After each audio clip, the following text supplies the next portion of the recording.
শুভ সকাল। বিডি সরকার blog Facebook পেজে আপনাদের সকলকে জানাই শুভেচ্ছা অভিনন্দন। দর্শক, এখন আছি আমরা মাঠের ভিতর। এখানে দেখছেন মাঠের ভিতরে এটা ভেন্ডি চাষ করা হয়েছে বা ঢেঁড়স।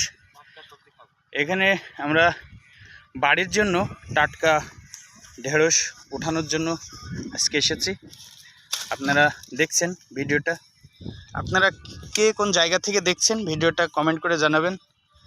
তো দেখছেন ঢেঁড়স কি সুন্দর সুন্দর তরতাজা, এমন তরতাজা ফসল, এমন খাঁটি ফসল আসলে গ্রামেই পাওয়া যায়। আর গ্রামের মানুষগুলো অনেক খাঁটি হয়ে থাকে, যদিও আমরা বিভিন্ন সময় বিভিন্ন লেখনীতে কিন্তু দেখে থাকি গ্রামের মানুষগুলোকে নিয়ে কটাক্ষ করে কথা বলে। যাই হোক, আমরা ওদিকে না যাই, আমরা